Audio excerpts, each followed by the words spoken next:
जो क्वेश्चंस है अभी मैं डिस्कस कर रहा था, लेकिन जो है वीडियो रुक गया था, इसी वजह से मैं दोबारा स्टार्ट कर रहा हूँ इसको। तो मैं ये कह रहा था कि ये रिएक्शन दिया हुआ है बच्चों, जो किसके बीच है, NO और Br2 के बीच, और NOBr बना रहा है। क्वेश्चन कह रहा है कि following mechanism has been proposed for the reaction between NO with Br2 to form NOBr। यानी एक रिएक्शन है जिसमें NO Br2 से रिएक्शन कर रहा है और NOBr बना रहा है, और फिर उसका मैकेनिज्म भी दिया हुआ। देखो मैंने रेड कलर से मैकेनिज्म लिख दिया है, NO gas plus Br2 gas gives NOBr2 gas, और फिर NOBr2 फर्दर NO से फिर रिएक्शन करके 2NOBr बना रहा है ना, ये मैकेनिज्म है इसका। और फिर ये कह रहा है बच्चों कि if the second step is rate deciding step, ये खुद ही कह रहा है कि जो सेकंड स्टेप है, पहला स्टेप नहीं, second step rate deciding step है, तो what will be the order of reaction with respect to NO। तो ये सेकंड स्टेप रेट डिसाइडिंग है, इसका मतलब ये क्या है बच्चों, स्लो स्टेप है। क्या मैंने बच्चों, स्लो। और जो फर्स्ट है वो फास्ट स्टेप है। अभी मैंने आपको बताया था, जैसा आपको याद होगा, मैंने कहा था कि जो स्लो स्टेप होता है वो रेट डिसाइडिंग होता है। तो उसने ये नहीं कहा स्लो है फास्ट, उसने कहा कि जो सेकंड स्टेप है वो रेट डिसाइडिंग स्टेप है। तो बाय डिफ़ॉल्ट हमें खुद ही समझना होगा कि इसमें सेकंड स्टेप जो है स्लो स्टेप है। तो बाय डिफ़ॉल्ट स्लो स्टेप है, अगर सेकंड स्टेप स्लो स्टेप है तो पहला स्टेप फास्ट है। तो देखो बच्चों, मैंने आपसे क्या कहा था कि जब कोई रिएक्शन का मैकेनिज्म दिया हो तो स्लोएस्ट स्टेप को देख करके उसका हम लोग ऑर्डर मॉलिक्यूलरिटी निकाल सकते हैं। लेकिन यहाँ पर एक कंडीशन है, इसको ध्यान से समझो जो मैं बोलना चाह रहा हूँ। अगर पहला स्टेप स्लो हो, ध्यान से सुनो, अगर पहला स्टेप स्लो हो तब तो हम उसका ऑर्डर मॉलिक्यूलरिटी डायरेक्ट उसके रेट लॉ एक्सप्रेशन को देख करके जो सवाल के साथ दिया होगा या नहीं दिया होगा तो LMA लिख करके, law of mass action expression लिख करके डायरेक्ट दे सकते हैं, बशर्ते के अगर पहला स्टेप स्लो हो। लेकिन यहाँ पर क्या कह रहा है बच्चों, पहला स्टेप फास्ट बता रहा, दूसरा स्टेप स्लो बता रहा। तो उस हालत में क्या करना है बच्चों, हमको समझ लो ये एक्सेप्शनल क्वेश्चन है, ये JEE में भी पूछा गया है। तो हमेशा याद रखो कि पहला स्टेप फास्ट हो, दूसरा स्टेप स्लो हो, तब तो हमको थोड़ा टेक्निक को बदलना पड़ेगा। अगर पहला स्टेप स्लो होता, दूसरा स्टेप फास्ट होता, तब तो जैसा हम जानते हैं कि स्लो स्टेप को देख करके हम लोग निकाल सकते थे ऑर्डर मॉलिक्यूलरिटी। तो उस हालत में क्या करना है बच्चों, तो समझ लो इस हालत में हमको NO के रेस्पेक्ट में ऑर्डर निकालना है। तो हमको क्या करना बच्चों कि हमें यही तो निकालना है, ध्यान से देखना, R = K NO का पावर X Br2 का पावर Y, यानी X और Y जो पावर होगा वही तो हम पता करेंगे ना, तभी ना हमको ऑर्डर निकल जाएगा, क्योंकि रेट लॉ एक्सप्रेशन का जो पावर होता है वही हमें ऑर्डर बताता है। तो अब हम तो ऑर्डर तो हमें मालूम ही नहीं है, इसलिए हम X और Y मान ले रहे हैं। हालांकि हमको सिर्फ X निकालना है, Y नहीं निकालना है, ठीक है। तो ये X का वैल्यू हमने कैलकुलेट करना है। तो हम क्या करेंगे बच्चों, सबसे पहले याद रखो जो फास्ट स्टेप होता है उसका इक्विलिब्रियम कांस्टेंट निकालते हैं, याद रहेगा। फास्ट स्टेप का क्या करेंगे, इक्विलिब्रियम कांस्टेंट निकालेंगे, और जो स्लो स्टेप होगा उसका LMA लिख देंगे। LMA मतलब law of mass action expression. तो देखो मैंने फास्ट स्टेप का देखो लिखा हुआ, फास्ट स्टेप का इक्विलिब्रियम कांस्टेंट यानी KC निकाला। तो KC क्या होता है बच्चों, प्रोडक्ट का कॉन्सेंट्रेशन अपॉन रिएक्टेंट का कॉन्सेंट्रेशन। तो देखो प्रोडक्ट का कॉन्सेंट्रेशन क्या है, NOBr2 है ना, NOBr2 ये प्रोडक्ट है, और NO और Br2 क्या है, ये रिएक्टेंट है। तो हमने दे दिया प्रोडक्ट का कॉन्सेंट्रेशन अपॉन रिएक्टेंट का कॉन्सेंट्रेशन, देखो लिख दिया, ठीक है। और अब हमको क्या करना है, जो स्लो स्टेप है बच्चों उसका LMA लिखना है। LMA मतलब law of mass action expression. तो LMA कैसे लिखेंगे, तो रिएक्टेंट के टर्म में लिखते हैं। तो R = K, अब देखो ध्यान से, K है ये KC है, K जो है रेट कांस्टेंट है यहाँ, और यहाँ KC क्या है बच्चों, इक्विलिब्रियम कांस्टेंट है। तो हमको स्लो स्टेप का क्या निकालना है, LMA लिखना है। तो R = K और NOBr2 और NOBr2 क्यों लिया, क्योंकि NOBr2 रिएक्टेंट है, और NO क्यों लिया, क्योंकि ये भी रिएक्टेंट है। तो इसका हमने क्या लिख दिया बच्चों, इसका LMA लिख दिया स्लो स्टेप का, फास्ट स्टेप का क्या कर दिया बच्चों, इक्विलिब्रियम कांस्टेंट निकाल लिया, ठीक है। अब देखो ध्यान से, हमें जो है ऑर्डर निकालना है तो NO के रेस्पेक्ट में निकालना है, ठीक है। और यहाँ पर जो है LMA में NOBr2 आ रहा है और NO आ रहा है। तो ये एक्सप्रेशन जो है ये वैलिड तो नहीं हो सकता, क्योंकि हमको NO और Br2 के रेस्पेक्ट में निकालना है बच्चों। तो हमको ऐसा कुछ करना पड़ेगा कि ये NOBr2 किसी तरह से हट जाए। तो NOBr2 कैसे हटेगा, तो ध्यान से देखो, ये पहले वाला जो KC वाला है उसमें NOBr2 का वैल्यू निकाल सकते हैं। देखो चेक करो, देखो NOBr2 निकालेंगे तो देखो मैंने निकाल दिया, NOBr2 KC NOBr2 हो गया, ठीक है। अब ये जो है ना NOBr2 का जो वैल्यू हमने निकाला किससे, KC से, तो यहाँ इक्विलिब्रियम कांस्टेंट वाले एक्सप्रेशन से, इसी NOBr2 के वैल्यू को उठा करके हमने LMA में डाल दिया। किस में डाल दिया, LMA में। देखो यहाँ से LMA क्या था, NOBr2 NO था, तो जब NOBr2 का वैल्यू क्या है, Kc NOBr2 है, तो इसको उठा के डालेंगे तो देखो क्या आ जाएगा, Kc इंटू K और NO का पावर 2, क्योंकि NO पहले से ऑलरेडी था, देखो ध्यान से इसमें, तो एक NO यहाँ से भी आ गया तो पावर में 2 आ गया, और Br2 क्या है बच्चों, उसका तो एक ही कॉन्सेंट्रेशन है, तो इसका ये रख दिया मैंने, ठीक है, मतलब यहाँ पर रख दिया Br2 में, ठीक है बच्चों। तो यहाँ पर ये आ गया आपका x का वैल्यू यानी NO के रेस्पेक्ट में ऑर्डर क्या आ गया, 2 आ गया बच्चों। बात समझ में आ रही है, ठीक है। अगर फिर भी नहीं समझ में आ रहा तो मैं फिर से दे रहा हूँ, ध्यान से सुन लो। यहाँ रिएक्शन दिया हुआ है, रिएक्शन कह रहा है कि NOBr2 के बीच है और NOBr बना रहा है, उसका क्या दे रहा है, मैकेनिज्म दे रहा है, और उसमें कह रहा है कि जो सेकंड स्टेप है वो स्लो स्टेप है, पहला स्टेप फास्ट है। तो हम क्या करेंगे, अगर पहला स्टेप फास्ट दिया हो, दूसरा स्टेप स्लो दिया हो, तो हमको फास्ट स्टेप का इक्विलिब्रियम कांस्टेंट निकालना है। देखो मैंने Kc निकाल दिया है, इसके लिए प्रोडक्ट का कॉन्सेंट्रेशन अपॉन रिएक्टेंट का कॉन्सेंट्रेशन, ठीक है, यहाँ रख दिया। और जो स्लो स्टेप है उसका LMA लिख दिया, देखो LMA लिख दिया मैंने यहाँ पर, R = KNOBr2 NO, देखो इसके रिएक्टेंट के रेस्पेक्ट में लिखा। फिर हमको NOBr2 का वैल्यू को हटाना है, क्योंकि हमारे पास जो ऑर्डर है वो NO और Br2 के रेस्पेक्ट में, और यही क्यों है, क्योंकि रिएक्टेंट तो यही है ना, ध्यान से देखो NO और Br2 के बीच रिएक्शन हो रहा, तो हमेशा रिएक्टेंट के कॉन्सेंट्रेशन के टर्म में ना LMA लिखा जाता है। तो इसका मतलब ये हुआ कि हमको NOBr2 तो एक्स्ट्रा आ गया, तो NOBr2 को हटाने के लिए हम क्या करेंगे, वापस इक्विलिब्रियम कांस्टेंट के पास जाएंगे और NOBr2 का वैल्यू यहाँ से निकालेंगे। तो NOBr2 का वैल्यू निकालेंगे तो क्या होगा, देखो ध्यान से, NOBr2 का वैल्यू यहाँ देखो, यहाँ निकाला मैंने 9 फ्रॉम Kc, तो NOBr2 का वैल्यू क्या होगा, Kc NOBr2 हो गया। अब इस NOBr2 का वैल्यू हमको क्या करना है, हमको LMA में डाल देना। तो NOBr2 की जगह ये वैल्यू आ गया Kc NOBr2, तो ये रख दिया, तो क्या आ जाएगा, NO का पावर 2 है, Br2 का पावर 1 आ जाएगा, इसका x का वैल्यू 2 आ गया। तो इसका मतलब इस रिएक्शन का जो है NO के रेस्पेक्ट में ऑर्डर 2 है। अगर कहता पूरे रिएक्शन का ऑर्डर निकालो तो NO के रेस्पेक्ट में 2 पावर होता, Br2 के रेस्पेक्ट में 1 पावर होता, यानी ऑर्डर 3 हो जाता, लेकिन उसने सिर्फ NO के रेस्पेक्ट में कहा बच्चों। बात समझ में आ गई। चलिए अब हम लोग आगे बढ़ते हैं। अब हम लोग देखेंगे different type of different order reaction.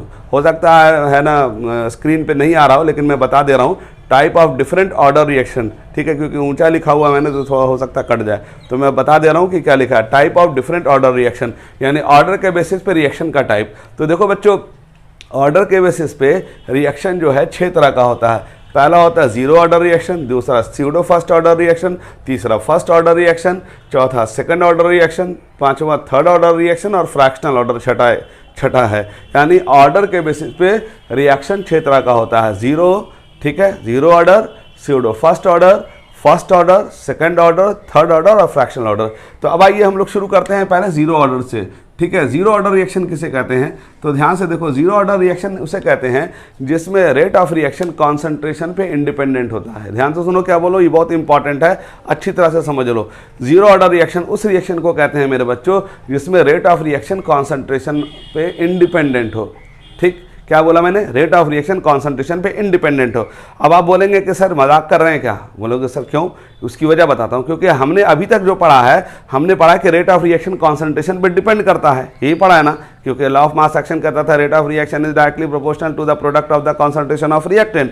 तो जब हम अभी तक जितनी बात पढ़ी है उसके हिसाब से रेट ऑफ रिएक्शन कॉन्सेंट्रेशन पे डिपेंड करता है, और हम कह रहे हैं जीरो ऑर्डर, इसका मतलब वहां पर जो कॉन्सेंट्रेशन का पावर है वो जीरो है। यानी कॉन्सेंट्रेशन का पावर जीरो होने का मतलब क्या होगा कि रेट ऑफ रिएक्शन कॉन्सेंट्रेशन पे इंडिपेंडेंट है। ठीक है, तो इसलिए हम उसको जीरो ऑर्डर कहते हैं। तो मैंने डिफिनेशन लिखा है, those reaction in which rate of reaction is independent on the concentration of reactant is known as zero order reaction. ठीक है, तो अगर मैं एक हाइपोथेटिकल रिएक्शन कंसिडरेशन में लूँ तो रिएक्टेंट है ये और क्या बना रहा प्रोडक्ट, तो इसका रेट कैसे होगा, minus D R upon D T. Minus D upon D T क्यों, क्योंकि रिएक्टेंट घट रहा होता है, change in concentration upon change in time बराबर के क्या है बच्चों, रेट कांस्टेंट है, और आर कॉन्सेंट्रेशन ऑफ रिएक्टेंट है, इसका पावर में दे दिया जीरो, तो इसका मतलब ये जीरो ऑर्डर हो गया। अब आप बोलेंगे सर ये अजीबो गरीब सी बात तो है, क्यों, सोचो, क्योंकि हमने कहा रेट ऑफ रिएक्शन कॉन्सेंट्रेशन पे डिपेंड करता है और यहाँ हम कह रहे हैं जीरो ऑर्डर है, इसका मतलब कॉन्सेंट्रेशन पे इंडिपेंडेंट है। तो आप बोलेंगे ऐसा कौन सा रिएक्शन है जो कॉन्सेंट्रेशन पे इंडिपेंडेंट होता है, तो ध्यान से समझो क्या बोल रहा हूँ, ये बात पहले फिट कर लो माइंड में। कि कुछ रिएक्शंस ऐसे हैं जो रिएक्टेंट के अमाउंट पे डिपेंड नहीं करते हैं उसका रेट, बल्कि डिपेंड करते हैं कि उस रिएक्शन का कंडीशन क्या है। जैसे कुछ रिएक्शन ऐसे होते हैं बच्चों जो कैटलिस्ट बेस्ड होते हैं। ध्यान से सुनो क्या बोल रहा हूँ। कुछ रिएक्शन ऐसे होते हैं जो कैटलिस्ट बेस्ड होते हैं, यानी कि कैटलिस्ट जब डालेंगे तभी रिएक्शन होगा। जैसे मान लो अमोनिया बनाने में नाइट्रोजन हाइड्रोजन रिएक्शन करता है और अमोनिया बनता है, उसमें हम लोग मोलिब्डेनम ऑक्साइड लेते हैं, ठीक है बच्चों, आयरन कैटलिस्ट लेते हैं। तो अब सोचो कि अगर हम लोग अमोनिया बना रहे हैं, मान लो हमारे पास 1 करोड़ नाइट्रोजन है, ठीक है, 3 करोड़ हाइड्रोजन है, ठीक है बच्चों, और रिएक्शन चैम्बर में मौजूद है, लेकिन आप अगर उसमें आयरन कैटलिस्ट नहीं डालोगे तो रिएक्शन नहीं होगा। यानी कि उसमें कंडीशन अप्लाई है कि कॉन्सेंट्रेशन कुछ भी हो, विदाउट कैटलिस्ट रिएक्शन नहीं होगा। अब आप बोलेंगे सर क्यों नहीं होगा, तो उसकी वजह यह है कि कुछ रिएक्शंस ऐसे होते हैं बच्चों जिसमें रिएक्टेंट पहले कैटलिस्ट के सरफेस पे एडजॉर्ब होता है। क्या होता है बच्चों, ध्यान से सुनो, रिएक्टेंट कैटलिस्ट के सरफेस पे एडजॉर्ब, एब्जॉर्ब नहीं बोल रहा हूं, एडजॉर्ब, एडीएस एडजॉर्ब, स्पेलिंग लिख देता हूं मैं, एडजॉर्ब। एडजॉर्ब का मतलब सरफेस पे अटैच करेगा, ठीक है। जैसे ये बोर्ड पे इंक डाल लेना तो ये एडजॉर्ब हो रहा है, एब्जॉर्ब नहीं हो रहा। अगर एब्जॉर्ब हो जाएगा तो इंक दिखेगा ही नहीं, एडजॉर्ब यानी सरफेस पे आके जुड़ेगा। तो रिएक्टेंट कैटलिस्ट के सरफेस पे एडजॉर्ब होगा, तो एडजॉर्ब होने के दौरान जो रिएक्टेंट और कैटलिस्ट के बीच वंडरवाल फोर्स लगेगा। कौन सा फोर्स लगेगा, वंडरवाल फोर्स। ये इलेक्ट्रोस्टैटिक फोर्स होता है जो हम आगे जाके सरफेस केमिस्ट्री में पढ़ाएंगे। फिलहाल मोटी मोटी बात समझ लो, रिएक्टेंट कैटलिस्ट के सरफेस पे एडजॉर्ब होगा और एडजॉर्प्शन के दौरान जो हीट निकलेगा वो हीट रिएक्टेंट के पुराने बॉन्ड को तोड़ेगा और फिर प्रोडक्ट में कन्वर्ट करेगा।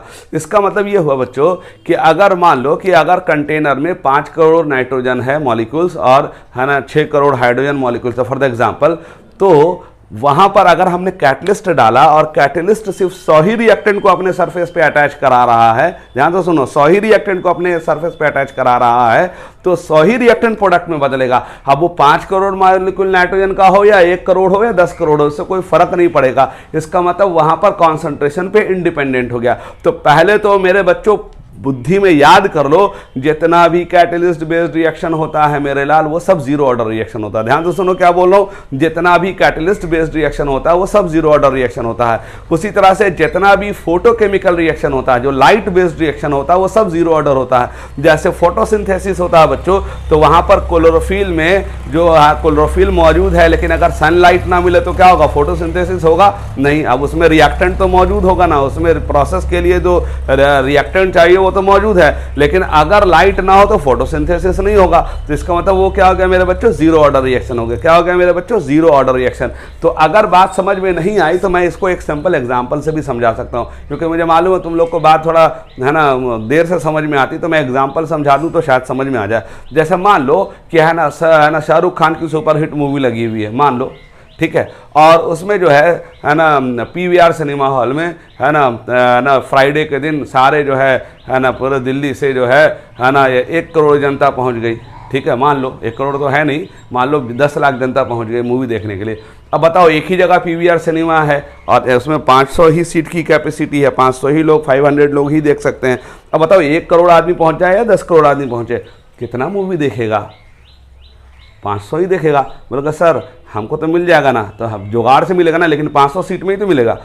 तो कहने का मतलब कि वहाँ आदमी की संख्या पे मूवी डिपेंड किया देखना नहीं, बल्कि सीट पे अवेलेबिलिटी पे डिपेंड किया। उसी तरह एक और एग्जांपल अगर आप समझना चाहो तो एक और एग्जांपल से समझा सकते हैं। जैसे फॉर द एग्जांपल कि अगर आपको रिवर क्रॉस करना है और वो है ना नाव से करना है, नाव तो समझते हैं आप लोग, तो नाव से जब करना है रिवर क्रॉस, और इस तरफ जिस तरफ हैं आप खड़े हुए, नाव है ना जिधर से जाएगी वहाँ पर 500 लोग है ना खड़े हुए हैं, 500 पीपल्स, और उस नाव की कैपेसिटी 5 ही लोगों को ले जाने की है, ठीक। अब बताओ 500 आदमी खड़ा हो या 5000 आदमी खड़ा हो या 10,000 आदमी खड़ा हो, मेरे लाल जाएगा तो 5 ही आदमी ना। इसका मतलब वो आदमी के नंबर्स पे डिपेंड नहीं किया, तो हम कहेंगे वो जीरो ऑर्डर प्रोसेस है। बात समझ में आ रही है। तो उसी तरह जो रिएक्शंस जिसमें रेट ऑफ रिएक्शन कॉन्सेंट्रेशन पे इंडिपेंडेंट होता है बच्चों, उसको हम लोग क्या कहते हैं बच्चों, जीरो ऑर्डर रिएक्शन। जैसे मैंने कुछ एग्जाम्पल्स दे दिए हैं और देखो मैंने लिख दिया ऑल कैटलिस्ट बेस्ड है ना and light based reactions are zero order reaction, ठीक है बच्चों। अब यहाँ पर एक बात याद रखना है कि फोटोसिंथेसिस लाइट बेस्ड रिएक्शन है, फोटोग्राफी लाइट बेस्ड रिएक्शन है। उसी तरह से कंपटीशन में जब सवाल आता है बच्चों तो 4 रिएक्शन दे देगा, बोलेगा पहचान कौन, जीरो ऑर्डर, तो रिएक्शन तो आपसे बात नहीं करेगा कि मैं जीरो ऑर्डर हूँ, तो आप कैसे पहचानेंगे? तो उसमें देखना कि जहाँ पर कैटलिस्ट बेस्ड रिएक्शन हो, जैसे कोई कैटलिस्ट लगाया हुआ हो तो समझ लेना जीरो ऑर्डर है। अगर लाइट बेस्ड रिएक्शन है तो समझ लेना वो जीरो ऑर्डर रिएक्शन है। ठीक है बच्चों, ये मैंने कॉमन एग्जांपल लिख दिया, फोटोसिंथेसिस, ठीक है, फोटोग्राफी जो होती है वो भी है ना आपका जीरो ऑर्डर रिएक्शन है। अब आइए, अब हम देखेंगे unit of zero order reaction. Zero order reaction का यूनिट कैसे निकालते हैं बच्चों, ठीक है, ये बहुत इंपॉर्टेंट है, इसको समझ लो। देखो रिएक्टेंट किस में बता था बच्चों, प्रोडक्ट में, ठीक है, कोई जीरो ऑर्डर रिएक्शन है, हाइपोथेटिकल रिएक्शन एज्यूम कर लिया हमने। अब इसका हम कैसे लिखेंगे, minus D R upon D T, यानी change in concentration upon change in time. R reactant है तो उसका कॉन्सेंट्रेशन ले लिया, change in concentration upon change in time, और क्या होगा कि के और आर का पावर में जीरो ले लेंगे। क्यों ले लेंगे जीरो, क्योंकि जीरो ऑर्डर है बच्चों। अब देखो यहाँ पर कॉन्सेंट्रेशन को हम मोल पर लीटर से क्या कर सकते हैं, रिप्लेस कर सकते हैं ना, क्योंकि कॉन्सेंट्रेशन मोल पर लीटर होता है, और टाइम की जगह हम क्या दे देंगे बच्चों, सेकंड दे देंगे। उसी तरह के यहाँ वही रहेगा और यहाँ अगेन मोल पर लीटर दे देंगे। तो बताओ जो सॉल्व करेंगे तो क्या आ जाएगा, के इक्वल टू मोल पर लीटर पर सेकंड आ जाएगा। तो ये इसका मेरे बच्चों यूनिट हो जाएगा, ध्यान से सुनो, ये इसका यूनिट हो जाएगा। अब इसको आपको बोर्ड एग्जाम में एक क्वेश्चन आता ही आता है, जब आप देखेंगे 1 नंबर का जब क्वेश्चन आता है तो उसमें क्वेश्चंस ये भी पूछ सकता है। इन जनरल केमिकल काइनेटिक्स में ये खानदानी क्वेश्चन है, बोलेगा जीरो ऑर्डर रिएक्शन का यूनिट बताओ, ठीक है, फर्स्ट ऑर्डर का यूनिट बताओ। तो उसका 2 तरीका होता है, एक तो तरीका होता है रट लें, ठीक है बच्चों, दूसरा तरीका होता है कि दिमाग है तो हम दिमाग से भी सोच लेंगे, बिना रटे ही काम चल जाएगा, क्योंकि जीरो ऑर्डर है इसका मतलब minus D R upon D t equal to k r का पावर 0 है, और यहाँ कॉन्सेंट्रेशन मोल पर लीटर लिख दिया और यहाँ टाइम सेकंड लिख दिया, उसी तरह यहाँ कॉन्सेंट्रेशन मोल पर लीटर लिख दिया, तो सॉल्व करेंगे तो मोल पर लीटर पर सेकंड आ जाएगा बच्चों। बात समझ में आ गई बच्चों? तो ये आपसे एग्जाम में, बोर्ड एग्जाम में पूछेगा what do mean by zero order reaction, तो आपको बताना पड़ेगा ऐसा रिएक्शन जिसमें रेट ऑफ रिएक्शन कॉन्सेंट्रेशन पे क्या है बच्चों, इंडिपेंडेंट है। ठीक है, ये प्रॉपर एग्जांपल है जो आपको याद रखने हैं बच्चों। अब आइए एक और रिएक्शन है स्यूडो फर्स्ट ऑर्डर। देखो मैंने लिख दिया, जगह कम है इसलिए मैं है ना इसको यहाँ पर शॉर्ट में छोटी सी जगह में लिखा हुआ है, ठीक है, मैं बोर्ड बड़ा बनवाने वाला हूँ, टेंशन मत लो, ठीक है, लेकिन जो अभी जुगाड़ है उस हिसाब से मैंने कर दिया। तो देखो स्यूडो फर्स्ट ऑर्डर रिएक्शन का था, स्यूडो का मतलब क्या होता है, झूठा। अब first order, pseudo first order है, इसका मतलब वो झूठ बोल रहा है कि मैं फर्स्ट ऑर्डर हूँ। जैसे फॉर द एग्जाम्पल है ना, हमारे जो है अयान साहब है ना गीदड़ हैं फॉर द एग्जाम्पल, और वो बोलेगा मैं शेर हूँ, तो इसका मतलब क्या कहेंगे, स्यूडो शेर है, इसका मतलब ये ना होता है। तो उसी तरह से स्यूडो फर्स्ट ऑर्डर का मतलब ये होता है बच्चों कि ऐसा रिएक्शन जो अपने आप को फर्स्ट ऑर्डर बता रहा है, मतलब उसको देख के लगता है कि वो फर्स्ट ऑर्डर है, लेकिन हकीकत में वो फर्स्ट ऑर्डर नहीं है, तो ऐसे रिएक्शन को हम लोग कहते हैं स्यूडो फर्स्ट ऑर्डर।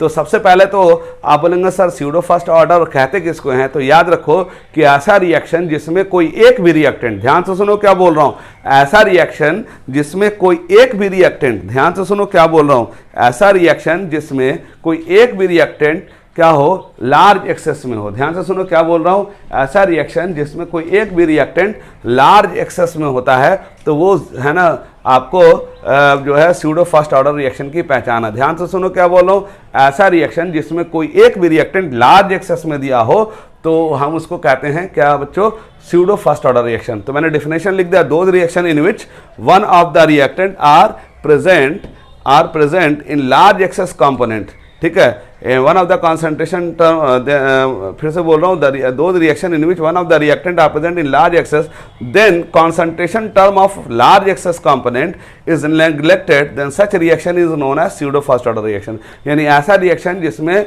कोई एक भी रिएक्टेंट लार्ज एक्सेस कॉन्सेंट्रेशन में है, तो हम उसमें क्या करते हैं कि जो लार्ज एक्सेस कंपोनेंट है उसके कॉन्सेंट्रेशन चेंज को नेग्लेक्ट कर देते हैं, तो ऐसे रिएक्शन को हम लोग कहते हैं बच्चों स्यूडो फर्स्ट ऑर्डर रिएक्शन।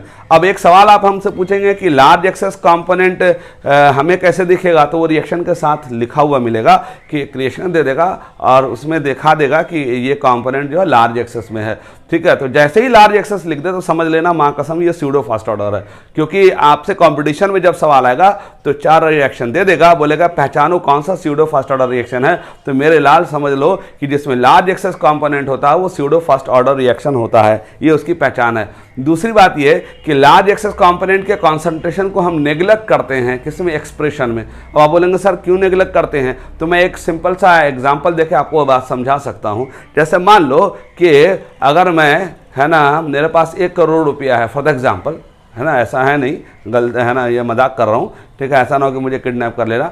मान लो 1 करोड़ रुपया और मैंने उसमें से 10 रुपया खर्च कर लिया चाय पीने के लिए, 10 रुपया खर्चा किया अपने चाय पीने के लिए, ठीक।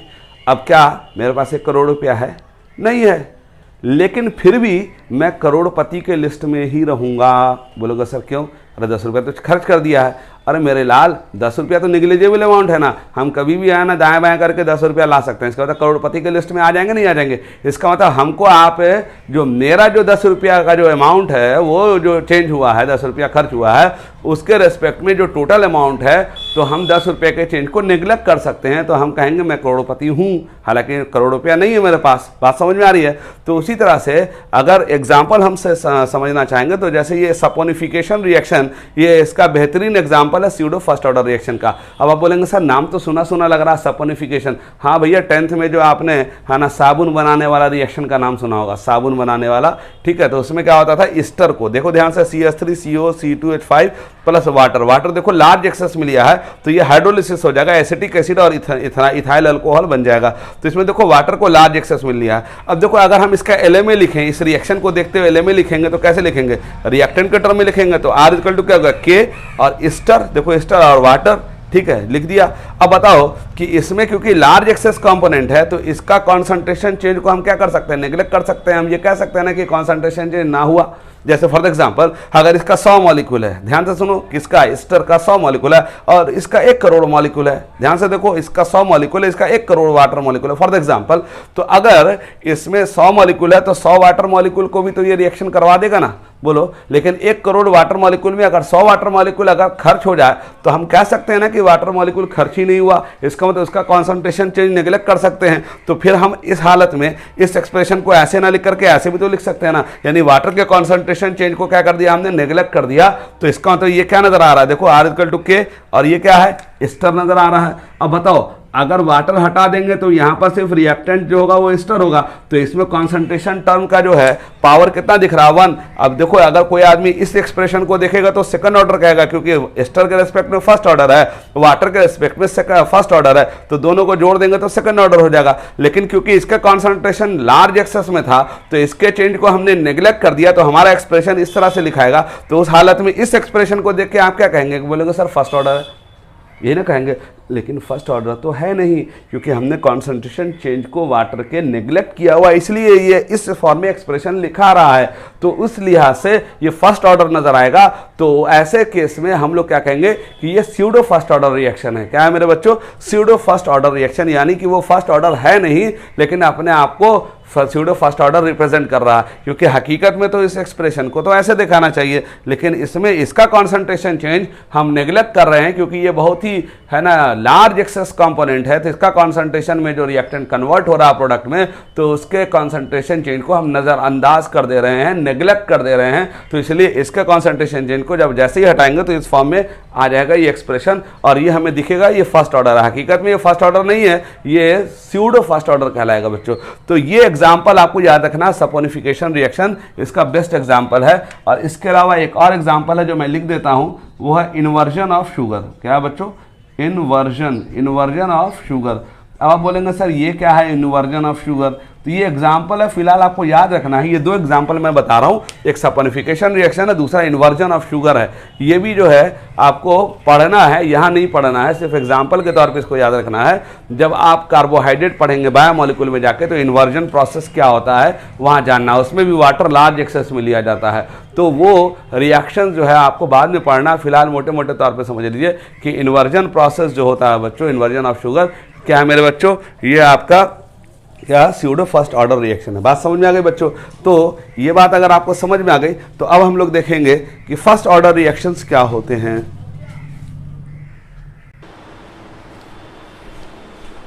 अब देखो बच्चों, ये फर्स्ट ऑर्डर रिएक्शन किसे कहते हैं, ऐसा रिएक्शन जिसमें रेट ऑफ रिएक्शन रिएक्टेंट के कॉन्सेंट्रेशन के 1 पावर पे डिपेंड करता है। देखो मैंने लिख दिया definition, those reaction in which rate of reaction is depends on 1 power of the concentration of reactant. ठीक है बच्चों। तो अगर मैं एक हाइपोथेटिकल रिएक्शन कंसिडरेशन में लूँ तो रिएक्टेंट प्रोडक्ट में कन्वर्ट हो रहा है, तो हम इसको कैसे लिखेंगे, -dr/dt। क्यों लिखा समझ में आ रहा है, क्योंकि change in concentration upon change in time, और इक्वल टू क्या होगा, k रेट कांस्टेंट है, ठीक है, और r का पावर 1 है। क्यों ले रहे हैं, क्योंकि फर्स्ट ऑर्डर है ना। अब इसके एग्जाम्पल, 2 एग्जाम्पल लिख दिया मैंने, जैसे N2O5 डिकम्पोज करेगा तो 2NO2 प्लस हाफ O2 बनाएगा। अगर इसका रेट लॉ एक्सप्रेशन देखेंगे तो क्या होगा, R=K N2O5, इसका देखो पावर 1 दिख रहा है आपको।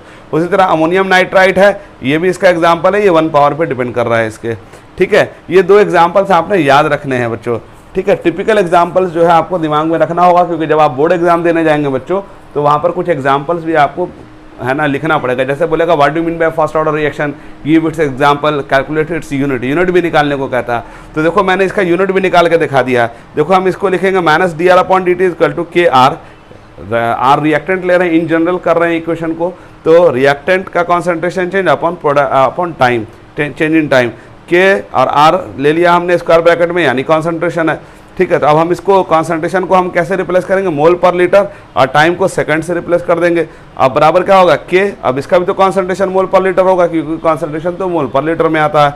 तो अब देखो के का वैल्यू क्या आ जाएगा, सेकंड इनवर्स, यानी फर्स्ट ऑर्डर का यूनिट जो होगा सेकंड इनवर्स होगा। ये कई बार, ये हज़ारों बार ये सवाल पूछता है कि फर्स्ट ऑर्डर का यूनिट बताओ, सेकंड ऑर्डर का यूनिट बताओ बच्चों। तो आपको या तो याद कर लेना है, लेकिन याद करना अक्लमंदी नहीं है, सिंपली याद रखो -dr/dt तो अपनी जगह होगा ही। फर्स्ट ऑर्डर है तो के आर का पावर 1 हो जाएगा। उसी तरह सेकंड ऑर्डर है तो -dr/dt अपनी जगह होगा ही होगा, के आर का पावर 2 हो जाएगा, आर का पावर 3 हो जाएगा थर्ड ऑर्डर के लिए। तो अब वहाँ पर सिर्फ मोल पर लीटर से रिप्लेस करना है बच्चों। देखिए एक और केस लेते हैं, सेकंड ऑर्डर रिएक्शन। तो देखो मैंने डिफिनेशन नहीं लिखा है, क्योंकि आप इस डिफिनेशन के आधार पे इसका भी डिफिनेशन ध्यान रख सकते हैं। इसमें क्या होगा, rate of reaction concentration of reactant के 2 पावर पे डिपेंड करेगा, ठीक है। जैसे यहाँ पर 1 पावर पे डिपेंड कर रहा था, तो अगर हम डिफिनेशन लिखना चाहें तो क्या लिखेंगे, those reaction in which rate of reaction is depends upon the 2 power of the concentration of reactant. तो अगर हम हाइपोथेटिकल रिएक्शन कंसिडरेशन में लें तो रिएक्टेंट प्रोडक्ट में बदल रहा है, तो क्या होगा, -dr/dt = K R का पावर 2, क्योंकि सेकंड ऑर्डर है तो R का पावर क्या ले लिया बच्चों, 2 ले लिया। इसका एग्जाम्पल बच्चों 2 एग्जाम्पल्स मैंने दिया, 2NO2 क्या बना रहा है, 2NO + O2। उसी तरह से इसका अगर एक्सप्रेशन लिखेंगे तो R = K NO2 को पावर 2 लिख देंगे, क्योंकि सेकंड ऑर्डर है। उसी तरह से H2 + I2 गिव्स 2HI, तो इसमें R = K H2 का पावर 1 I2 का पावर 1, तो 1 + 1 क्या होगा, सेकंड ऑर्डर का एग्जाम्पल हो जाएगा बच्चों।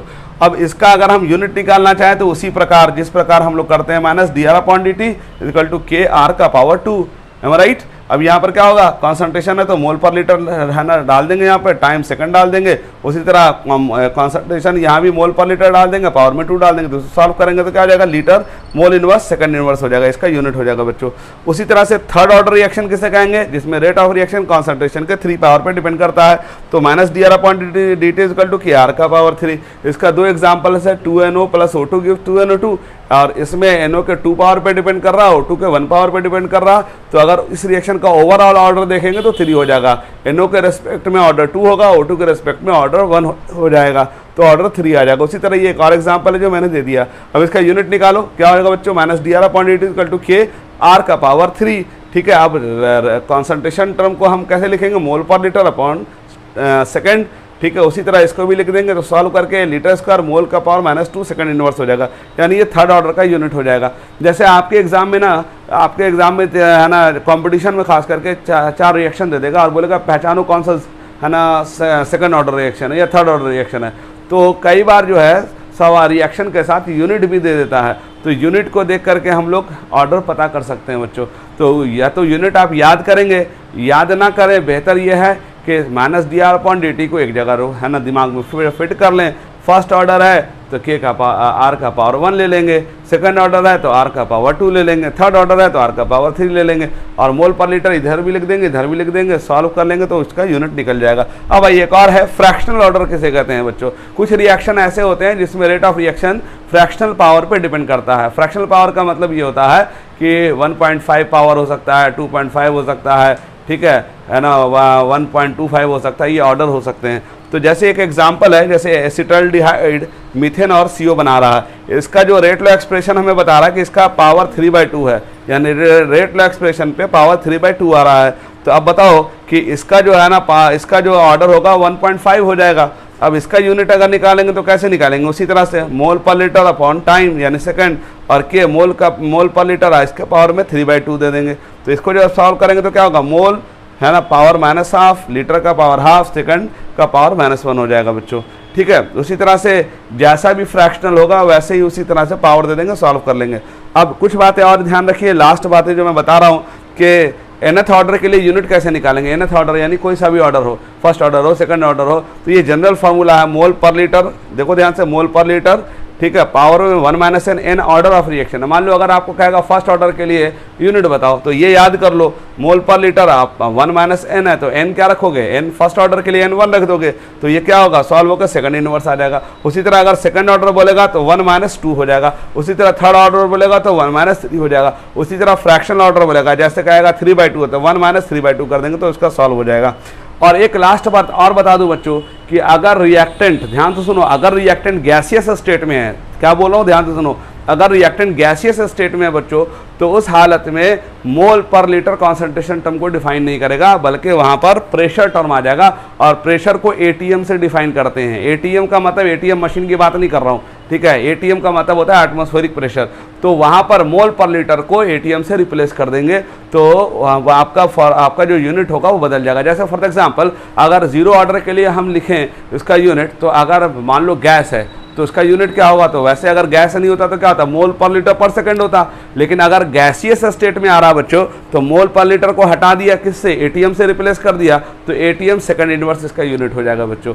ठीक है बच्चों, तो ये डिफरेंट ऑर्डर्स ऑफ रिएक्शंस मैंने बता दिए हैं बच्चों। इसको आप लोग एक बार घर पे खुद से अध्ययन कीजिएगा और जो डाउट हो मुझसे पूछ लीजिएगा। We will continue with the same topic in next lecture बच्चों।